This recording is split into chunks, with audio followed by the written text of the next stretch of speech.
Venevisión. Información justa y balanceada.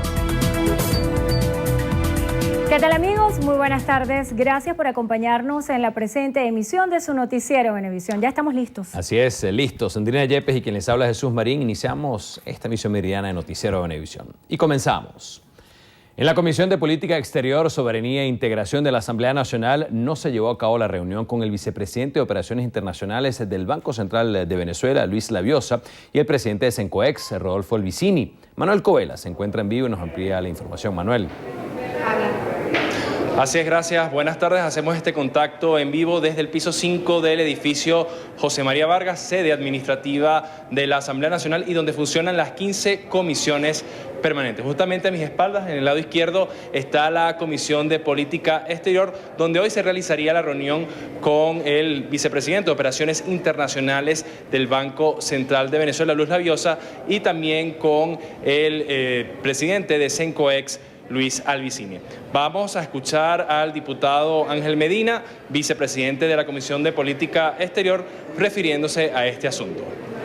Nosotros recibimos comunicación del vicepresidente, el doctor Laviosa, del vicepresidente del BCB, donde, porque no se encontraba en Venezuela y para eso mostró las pruebas necesarias de ello, solicitó que se difiriera el punto y que se colocara una fecha posterior para que él pudiera venir con todo. De todo caso, nosotros, ahorita una de las cosas que dejamos claro es que le vamos a solicitar que mientras él llegue a Venezuela nos pase el informe detallado de manera escrita del BCB a la Comisión Permanente de Política Exterior para ir nosotros adelantando la investigación. En el caso del Cencoex no tuvimos ninguna respuesta. Bien, eran declaraciones entonces del vicepresidente de la Comisión de Política Exterior, quien se estaba refiriendo entonces a esa reunión que estaba prevista en la Comisión de Política Exterior. Les recuerdo que tampoco asistió el presidente de Cencoex, Luis Albicini. También hoy se presentó aquí al edificio José María Vargas el presidente de COPEI, Roberto Enríquez, quien hizo entrega de un anteproyecto de ley para la repatriación de capitales. Esto fue lo que dijo al respecto. Y es por eso que formalmente hoy venimos a ponernos a su disposición, a la disposición de la Asamblea Nacional para todo aquello en lo que podamos colaborar, pero también a agradecer la voluntad y a presentarle formalmente a la Asamblea Nacional a través del diputado Armando Armas este proyecto de ley de repatriación de capitales forajidos o corruptos y lucha contra el saqueo financiero a Venezuela para luchar por los intereses del pueblo venezolano y perseguir esos reales de los venezolanos que están fuera y hoy en día el país lo necesita más que nunca. Bien, entonces eran las declaraciones de Roberto Enríquez después de haber hecho entrega de ese instrumento legal para la repatriación de capitales. También hoy el secretario de la Asamblea Nacional, Roberto Marrero, vía Twitter, publicó la propuesta de orden del día para la sesión de este jueves 4 de febrero. Tiene 2 puntos y son debate sobre la paz y la reconciliación nacional y debate sobre el papel del Banco Central de Venezuela y su incidencia en la inflación. Esta es la información que nosotros podemos presentarles hasta el momento. Sigan con más de la emisión meridiana de Noticiero Venevisión. Gracias, Manuel. Julio Borges, jefe de la bancada de la Mesa de la Unidad Democrática, aseguró que la Asamblea Nacional declarará en emergencia por la situación actual de alimentos en el país. Manuel Covela tiene los detalles. El legislador considera que los problemas de escasez y producción necesitan atención inmediata. Abre las puertas del Parlamento al Ejecutivo para que presente propuestas de solución. Puede esperar más, ni el tema de alimentos, ni el tema de medicina, y quien tiene que convocar al país entero y tomar las medidas y apretarse el cinturón es el propio gobierno nacional. No esperar que siga el pueblo venezolano apretándose el cinturón mientras el gobierno no se aprieta el cinturón y enfrenta la crisis de malgastar, de regalar y de corrupción que tiene adentro. Desestimó además supuestas intenciones privatizadoras en el proyecto de ley de propiedad en la Gran Misión Vivienda Venezuela. De manera que el gobierno es el que ha estafado a la gente porque ha construido las casas en sitios donde todavía no está regularizado el terreno. La gente va a ser dueña sin pagar nada. Quien debe responder es el gobierno nacional y a la gente no tendrá ningún costo. En relación al proyecto de ley de amnistía y reconciliación nacional, Borges informó que en breve iniciará la discusión de ese instrumento. Borges señaló que también este jueves plantearán la reforma de la ley del Banco Central de Venezuela e iniciarán la discusión de la normativa que otorga cestatiques a jubilados y pensionados. Desde el Palacio Federal Legislativo, Manuel Covela, Noticiero Venevisión. Para el ministro de Industria y Comercio, Miguel Pérez Abad, el sistema centralizado y estandarizado de compras públicas facilitará las compras de los elementos comunes para el Estado, articulará los encuentros de negocios y acuerdos para contratos con compras. Aseguró que esta iniciativa va dirigida a todas las empresas según la gradualidad. Primero las microempresas, pequeñas, medianas y grandes, dando prioridad a las más pequeñas para así fortalecer a la pequeña y mediana industria. El presidente del partido Puente, Irán Gaviria, considera que se debe retomar la producción nacional para sacar al país de la crisis. Gaviria asistió a una asamblea de productores rurales en Santa Cruz de Bucaral, en la Sierra Falconiana. Sostuvo que la crisis es consecuencia de las malas políticas aplicadas por el gobierno. Se puede producir leche, carne, maíz, leguminosas, cereales. Sin embargo, en los últimos años, producto de las malas políticas que llevan a violar la propiedad, inseguridad personal, deterioro de la infraestructura, falta de insumos, la producción en Santa Cruz de Bucaral, en el municipio Unión, como en toda Venezuela, ha disminuido. Carlos Gamarra, diputado ante la Asamblea Nacional por el PSUV, aseguró que la revisión del sistema cambiario y el aumento de precio de la gasolina son medidas que deben contar con el respaldo del pueblo venezolano para así afrontar la crisis que atraviesa el país. Tampoco podemos estar chantajeados, y yo lo digo con absoluta responsabilidad, porque soy un militante de izquierda desde los 13 años, por el infantilismo de izquierda que cree que cada decisión que el presidente Maduro puede tomar o va a tomar es un acto de traición. Sencillamente debemos entender que hoy el país requiere y exige decisiones en materia económica. Gamarra se refirió a la solicitud de la Fiscal General de la República de reformar el Código Procesal Penal.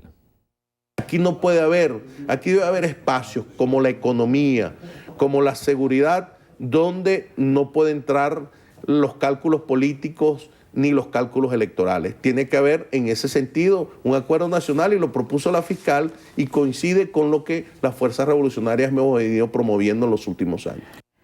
El presidente de Colombia, Juan Manuel Santos, inició una visita oficial de 3 días a Washington, en la que se reunirá con su homólogo estadounidense Barack Obama para dialogar un nuevo acuerdo de cooperación bilateral después de 15 años de la aplicación del Plan Colombia para combatir el narcotráfico.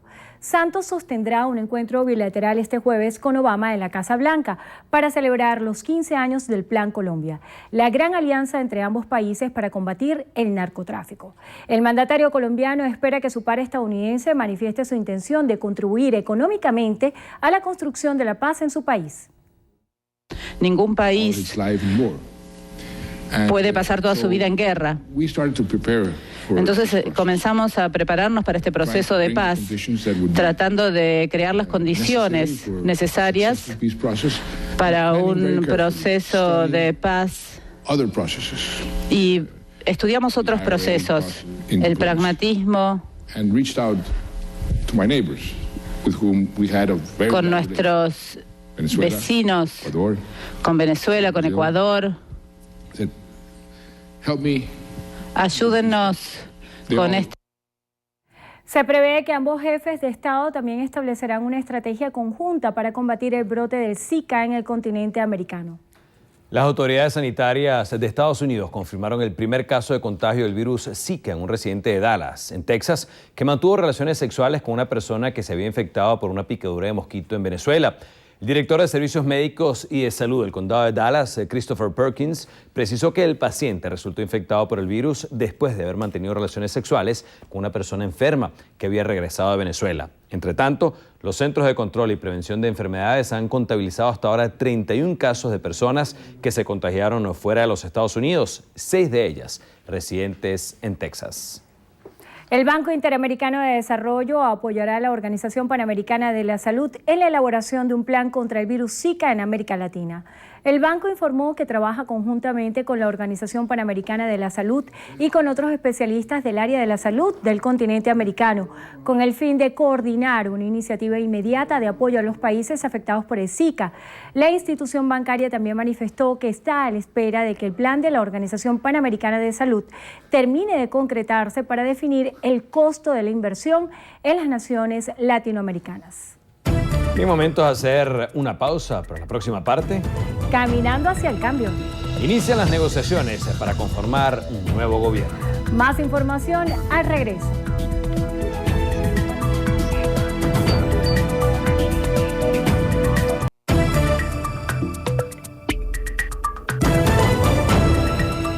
En el Mercado Mayor de Coche fue asesinado a tiros un carretillero mientras trabajaba. Fabiola Yaquinto nos cuenta más.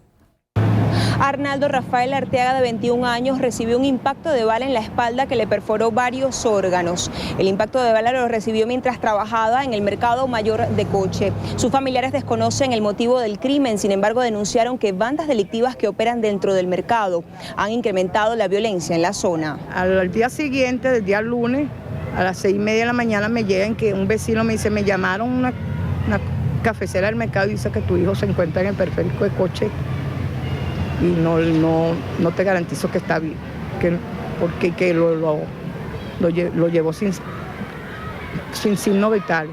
Un trabajador del Cementerio General del Sur fue asesinado. Sus familiares se enteraron de su muerte tras identificar sus restos en la morgue de Bellomonte. La víctima quedó identificada como Emilio Isaías Vázquez, de 53 años de edad. Por ahora se desconoce el móvil del crimen. La justicia, la única que pido es la justicia que da Dios. Que las personas que le hicieron esto a mi hermano lo paguen cuando estén ante su presencia, porque sabemos que la justicia del hombre tiene manos cortas, y más ahora en estos momentos difíciles que está viviendo nuestro país. Es el reporte que tenemos a esta hora del mediodía desde la morgue de Bellomonte. Ustedes continúen con más de la emisión meridiana de su noticiero Venevisión. Bien, y ahora nos trasladamos al estado de Nueva Esparta, donde la sociedad civil, grupos musicales y culturales alzaron sus voces para protestar por el asesinato del cantante y compositor margariteño José Cheo González y por la inseguridad que azota a los venezolanos. Natalie Rodríguez nos trae la información. Con las consignas basta de inseguridad, no más muertes, ¿dónde están las autoridades?, nuevoespartanos repudiaron el asesinato del arquitecto, cantante y compositor, quien por más de 20 días luchó por su vida luego de recibir múltiples puñaladas al ser víctima de la delincuencia dentro de su hogar. Pero yo tengo mi corazón destrozado ahorita por mi hijo. Me han roto lo más grande de mi alma, me han roto lo más grande de mi ser. La justicia verdadera, además de aprender a las personas que cometieron tal hecho, es que nadie tiene el derecho de irrumpir en una casa y cegarle la vida a otro ser humano. Usted, ciudadano gobernador, usted, ciudadano presidente, usted, ciudadanos directores de las policías nacionales, ustedes son los responsables de esta muerte. Los presentes aseguraron que protestarán si es necesario en el Ministerio Público para solicitar celeridad en este caso y lograr justicia. Desde el estado de Nueva Esparta, el mensaje para que las autoridades metan mano dura a la delincuencia y evitemos que más familias venezolanas enluten en manos de Lampa. Desde la isla de Margarita, Natalie Rodríguez, Noticiero Venevisión.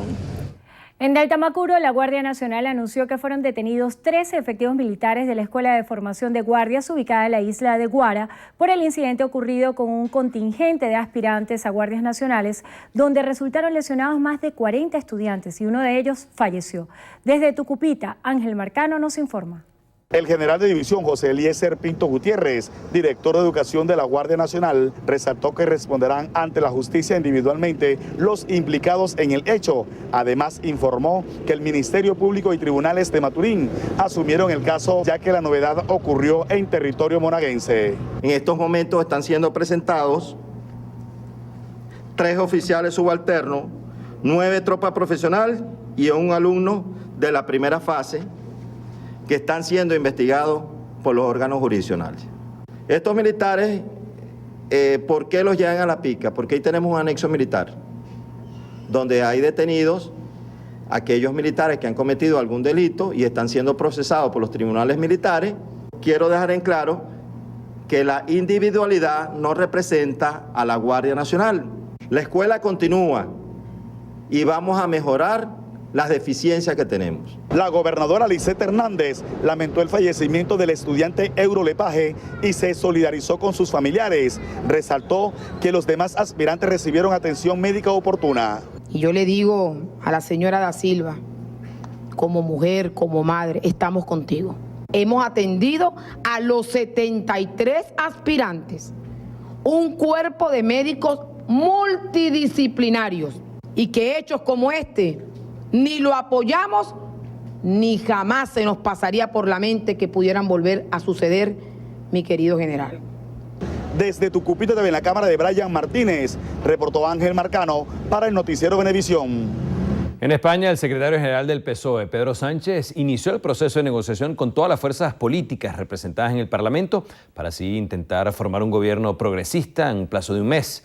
Sánchez prioriza al presidente del partido Ciudadanos, Albert Rivera, sobre el líder de Podemos, Pablo Iglesias, en las negociaciones que espera concretar para conformar un posible gobierno. Igualmente, descartó incluir en las negociaciones a representantes que hasta ahora gobernantes del Partido Popular. El dirigente del PSOE afirmó que los españoles quieren que su partido esté a la altura de las circunstancias y que esperan propuestas de cambio para un nuevo gobierno.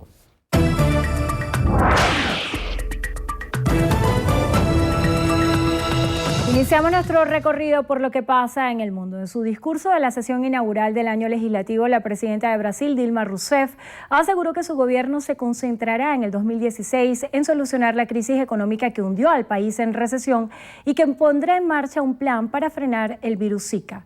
Rousseff pidió colaboración a los legisladores brasileños para hacer frente a la crisis que atraviesa el país y anticipó proyectos para reformar el sistema de seguridad social, recortar el gasto público y crear un impuesto a las transacciones financieras para disminuir el déficit de las cuentas públicas. Argentina logró un preacuerdo con bonistas italianos para cancelar una deuda original de $900 millones que mantiene desde hace más de una década. El gobierno argentino señaló que el preacuerdo anunciado favorecerá a 50.000 bonistas de la asociación Task Force Argentina, que representa el 15% de la deuda total que el país tiene en default. La comunidad internacional instó a Corea del Norte a cancelar el lanzamiento de su satélite de largo alcance al considerarlo un ensayo de misiles encubierto. Estados Unidos, Corea del Sur, Japón y China destacaron que el lanzamiento violaría las resoluciones de las Naciones Unidas y amenazaron con imponer más sanciones a Pyongyang. En Somalia, un avión de la aerolínea Dalo Airlines con 74 pasajeros a bordo aterrizó de emergencia en el aeropuerto internacional de Mogadiscio tras una explosión que creó un enorme hoyo en la aeronave.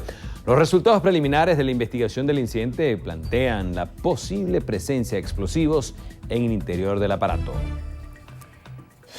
El ex contratista estadounidense Edward Snowden, el Papa Francisco, los negociadores de paz de Colombia y una afgana víctima de violaciones por parte del Estado Islámico figuran entre los candidatos para el Premio Nobel de la Paz 2016. Bien, y nos toca hacer una nueva pausa. Y más adelante en Noticiero Venevisión. Comenzaron el año ganando. La Vinotinto venció a Costa Rica en partido amistoso en Barinas. En breve los detalles con Tony Chitadino.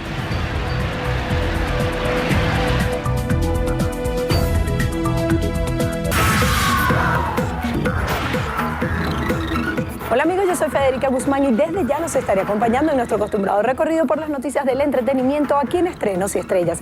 Y comenzamos con Lady Gaga, quien se presentará en los Grammy y en el Super Bowl. La cantante rendirá un homenaje a la leyenda del rock David Bowie durante la entrega de los premios Grammy del 15 de febrero, así lo anunciaron este martes los organizadores de la gala musical. La noche más importante para la industria estadounidense incluirá presentaciones de la superestrella británica Adele y de varios de los nominados, entre ellos el rapero Kendrick Lamar, quien acumula el mayor número de nominaciones, 11 en igual de las categorías. Gaga también fue anunciada como la persona encargada de entonar el himno nacional de los Estados Unidos durante la edición número 50 del Super Bowl, el cual se llevará a cabo este domingo en el estadio de Santa Clara, California. Recordemos que en la edición 2016 del esperado evento deportivo, el venezolano Gustavo Dudamel estará presente en el show del medio tiempo, dirigiendo a la Orquesta Juvenil de Los Ángeles. Y seguimos con Leonardo DiCaprio, quien ya tiene un nuevo personaje que interpretar. El ganador como mejor actor de los premios del Sindicato de Actores dará vida a Vladimir Putin en una nueva película sobre la vida personal y la carrera del presidente ruso, uno de los hombres más influyentes del mundo. Uno de los directivos de la productora adelantó que la película será un tráiler político y llevará el título de Putin. DiCaprio, quien también está nominado al Oscar este año por su papel en El Renacido, mostró gran interés por el papel, según El Vocero. Y cambiamos completamente de tema porque Maelo Ruiz se encuentra envuelto en un escándalo con una venezolana.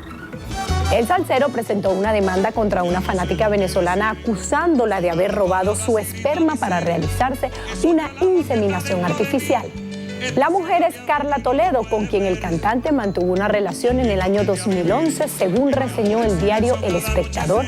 Maelo explicó que ella utilizó algunas trampas para acceder a la compañía de fertilización y llevarse la muestra que había almacenado él mismo, para que en un futuro su esposa pudiera realizarse una intervención tras su fallecimiento. Además, señaló que terminó el vínculo sentimental con Carla cuando la mujer le confesó que se había enamorado de él y lo amenazó con vengarse. Así llegamos una vez más al final. Yo soy Federica Guzmán y nos vemos aquí en Estrenos y Estrellas en una próxima emisión.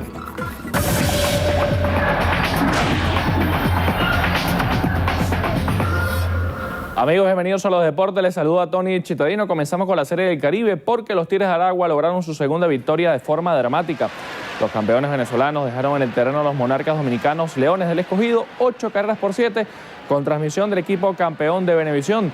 Juniel Querecuto se vistió de héroe en la 10ª entrada al conectar hit al centro, con el que anotó Hernán Pérez la carrera de la victoria. Querecuto se fue de 5-1 con carrera impulsada, anotada, boleto y ponche. Ganó Ronald Belisario y perdió José Veras. Así los Tigres suman 2 victorias y esta tarde se medirán el campeón de México, los Venados de Mazatlán.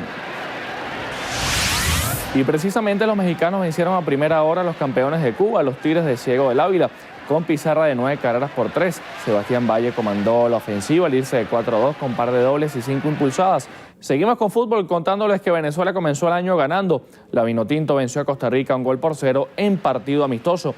La selección nacional se impuso por la mínima diferencia en el estadio La Carolina de Barinas gracias a un gol de Wilker Ángel al minuto 88. Sepan que Costa Rica culminó con 9 jugadores en la cancha tras la expulsión de Joan Venegas y David Ramírez. En la Copa Libertadores, el Caracas Fútbol Club perdió ante Huracán 1-0 en el partido de ida a la fase previa. Mariana González marcó por los argentinos al minuto 75. El rojo terminó con 10 a la cancha por la expulsión de Miguel Mea Vitali en la fracción de 45. La vuelta será el próximo martes 9 en el Estadio Olímpico de Caracas. Y continúa la cuenta regresiva para la Copa Confederaciones Rusia 2017.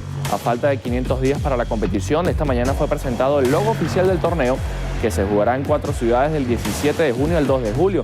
Hasta el momento están clasificadas 5 de las 8 selecciones, Rusia como sede y Alemania como campeón del mundo. Además, Chile asistirá como campeón de la Copa América, México como monarca de la CONCACAF y Australia como campeón de la Copa Asiática.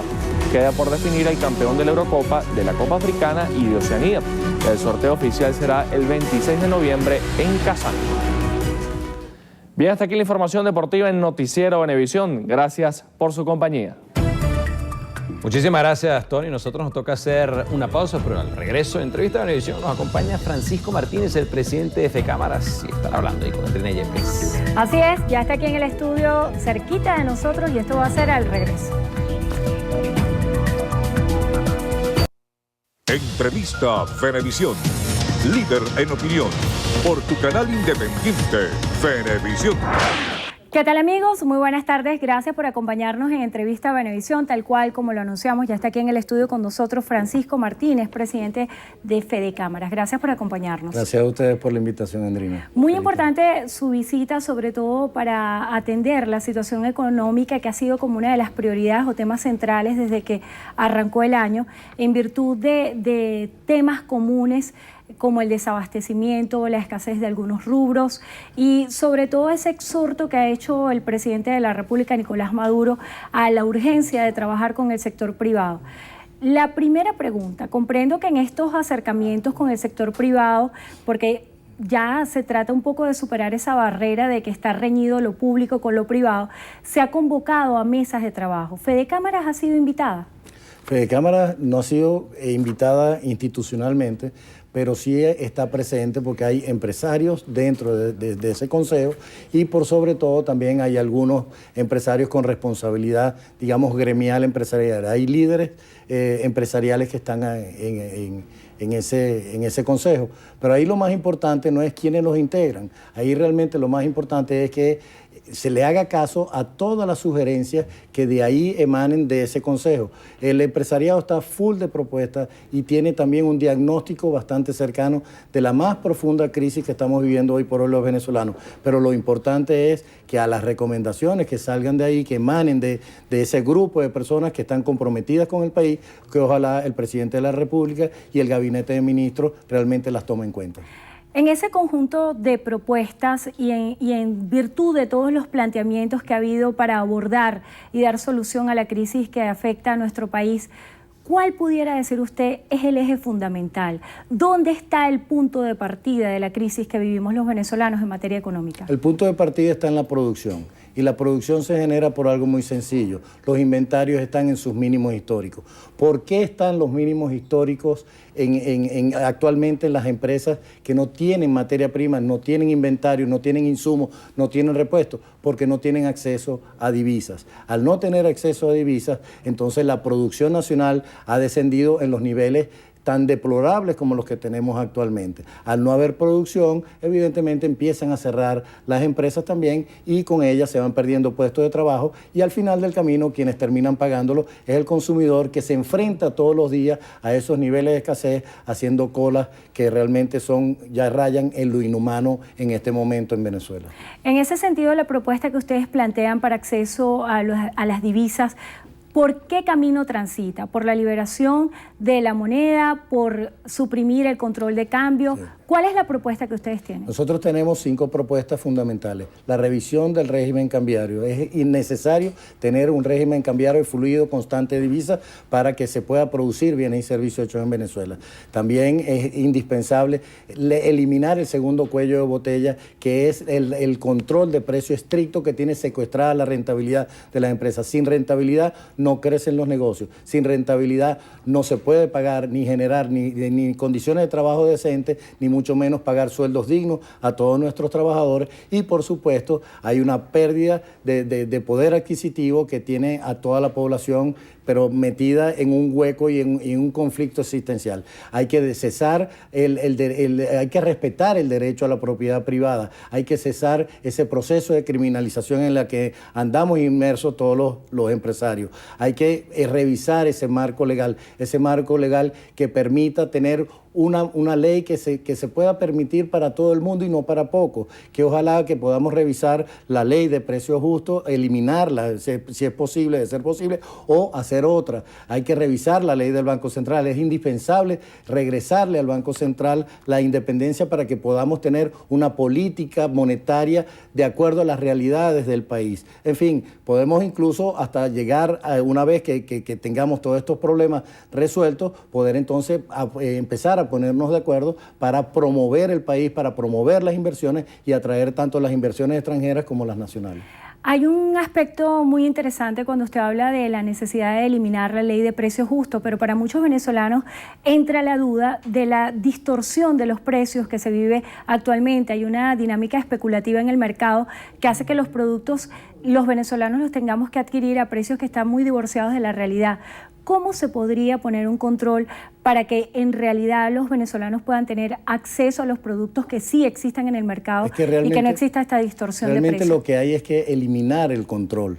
Realmente el Estado debe intervenir para corregir distorsiones, pero no regular y controlarlo todo. Del control lo único que produce es desabastecimiento, corrupción, especulación. Si nosotros tuviésemos una ley más bien de promoción a la producción, en vez de una ley de control a los precios, empiezan los círculos virtuosos productivos a producirse excesos de productos y de bienes y servicios en el país y nadie va a especular con la abundancia, sino por el contrario va a entrar en un ciclo de competencia muy sana donde la tendencia al satisfacer la demanda es a bajar los precios y que ojalá que esos excedentes los podamos enviar al extranjero para competir en los mercados internacionales y eso a su vez genera las divisas tan necesarias para empezar otra vez el ciclo productivo del país. El presidente de la República, Nicolás Maduro, daba como respuesta para superar la crisis económica la activación de 13 motores.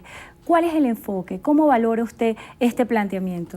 Realmente nosotros aspiramos que en esta oportunidad esos 13 motores realmente hagan y se tomen las medidas urgentes y necesarias que se requieren, pero tiene que ser de forma sistémica, abordando de forma estructural los problemas del país, que vayan a la solución desde la raíz del problema y que por sobre todo sea palpable para todos los ciudadanos. Si nosotros no empezamos a ver en los anaqueles que se empiezan a llenar de productos, va a ser difícil que nosotros lleguemos a tener una solución. Yo creo que hay que abordar esos problemas para que de una vez por todas podamos nuevamente llenar los anaqueles para que todos los consumidores con su poder adquisitivo fortalecidos puedan llegar a comprar los productos en Venezuela. El día de ayer, el presidente de Empresas Polar, Lorenzo Mendoza, hacía un planteamiento en el cual planteaba propuestas para superar la crisis económica que enfrenta el país.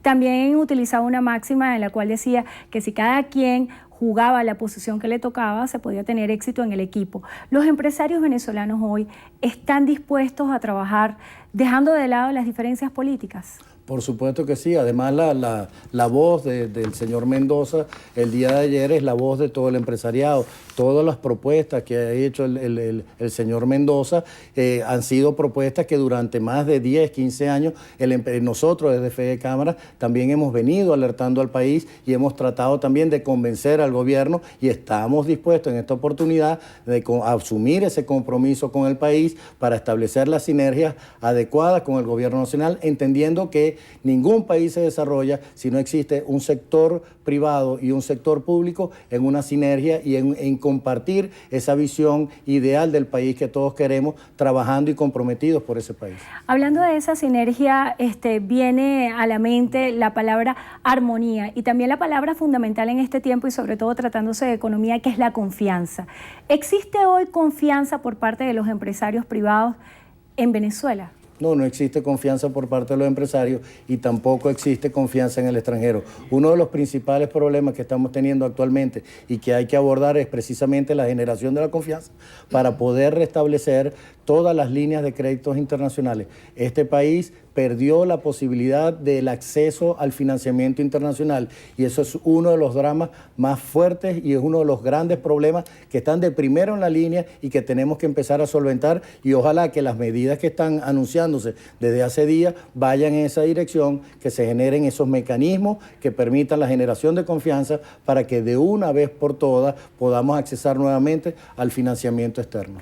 A su juicio, ¿cuál debería ser el primer paso para construir esa confianza?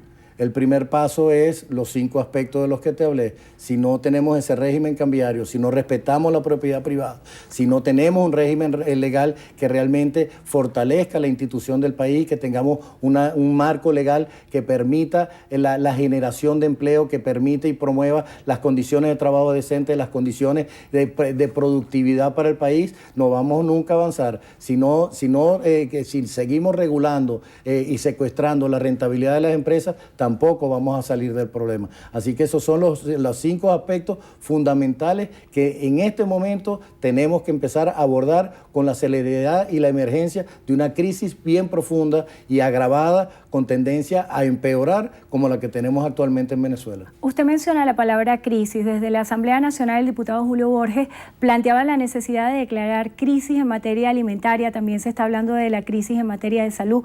¿Considera usted que estamos a esos niveles de decretar la crisis alimentaria? ¿Considera que no hay un buen panorama a corto plazo en ese sentido? Absolutamente coincidimos con el diputado y yo creo que el gobierno nacional también lo conoce. Los niveles, cuando uno empieza a analizar, el día de ayer tuvimos un directorio y todos los sectores, cuando hicieron su reporte del estatus en el que están, realmente es un estatus preocupante. Es algo que jamás nosotros habíamos visto, una crisis estructural como la que tenemos y que no puede ser abordada con pañitos calientes de que si vamos ahora a sembrar en las ciudades o que vamos ahora a centralizar las compras. No es con más controles ni con esas, digamos, ese tipo de leyes o de prácticas que lo que terminan es engañando a la gente y desilusionando cada vez más al venezolano. Yo creo que tenemos que empezar a abordar la crisis con las decisiones duras pero contundentes para que se vean los resultados en el mejor corto plazo posible. Ahora que menciona el sistema de compras, el ministro Miguel Pérez Abad planteaba que el sistema de compras único pudiera armonizarse con el sector privado. ¿Usted considera que esto es así? Realmente a nosotros nos preocupa porque eso es seguir concentrando poder en pocas personas y eso genera corrupción y eso lo que genera es más impedimentos, más alcabalas y más trabas para la producción nacional. Tendríamos que sentarnos, el ministro Pérez Abad y nosotros, para determinar a ver de qué manera se puede hacer, pero a nosotros nos luce que es una alcabala más permisos, más papeleo y por supuesto alguien que desde un tablero de control decide cómo se van a distribuir algunas divisas, que ya no se distribuyen las divisas, sino cómo se van a distribuir los productos terminados y las materias primas, cosa que consideramos que no es como que muy viable esa práctica. Se ha hablado mucho de que Venezuela es adicta a las importaciones. Cuando se habla de tratar de reactivar el aparato productivo nacional, hay unos tiempos, hay un compás de espera. ¿Qué se debería hacer en este tiempo, que es el compás de espera, para que la situación no se siga agudizando? Realmente ya el compás no existe. El tiempo se nos acabó. Es hora de actuar y de actuar en lo inmediato. Si el gobierno nacional comienza a tomar las medidas de ajuste necesarias, el empresariado puede asumir el compromiso y en los primeros 10, 12 meses de este año, pudiéramos empezar a ver las primeras trazas de recuperación. Eso es algo que lo hemos dicho hasta la saciedad y que yo creo que el gobierno nacional cree que puede seguir con el estilo del diálogo que de hace 3 años atrás, donde, bueno, vamos a reunirnos, vamos a hacer un diagnóstico, iban diagnósticos, venían diagnósticos, propuestas, y no se terminaba por abordar la crisis en su justa dimensión. Ya no hay tiempo, hay que abordar de inmediato esta crisis. Para finalizar, ¿cuánto tiempo debería tomar tener una solución a la crisis económica en Venezuela? Bueno, como te digo, en 10 meses, 12 meses de empezar a hacer ya tomadas todas las medidas necesarias, nosotros consideramos que la producción se puede reactivar con un sacrificio enorme, pero que podemos empezar a ver ya en 10 meses, 12 meses, productos en los anaqueles de forma más constante, no de la forma como lo están viendo ahorita los consumidores. Los venezolanos hoy compran un producto y no saben si mañana regresa el anaquel. Pudiéramos hacer de que ese proceso perjudicial para todos los venezolanos se convierta en un ciclo virtuoso de la productividad en Venezuela. Ya se nos agotó el tiempo, pero ¿cuáles considera usted deberían ser, son hoy los rubros más críticos que hay en cuanto a la escasez que se va a devenir en los próximos días? Todo lo que tiene que ver con los rubros alimenticios y sobre todo los de medicina. En este país la crisis y la emergencia en salud es bastante grave y los venezolanos lo sufrimos a diario. Todos esos dos grandes sectores son los prioritarios. Lo que pasa es que eso tienen unos encadenamientos productivos que también necesitan reactivarse. Por eso es que te digo, la solución hay que abordarla de forma sistémica y estructural para poder, porque si no es como una especie de cuero seco. Pisa por aquí, se levanta por allá y entonces no llegamos a solventar la crisis, sino que la solventamos por un ratico, pero inmediatamente nos enfrentamos a ella a los 2 pasos, 3 pasos hacia adelante. Bueno, le damos las gracias a Francisco Martínez, presidente de Fede Cámaras, por haber estado con nosotros hoy en Entrevista a Venevisión. Y gracias a ustedes también por habernos acompañado. Que tengan todos feliz tarde. Jesús. Así es, Enrina. Bueno, hasta aquí finalizamos la presente emisión de Noticiero Venevisión. Muchísimas gracias por su compañía.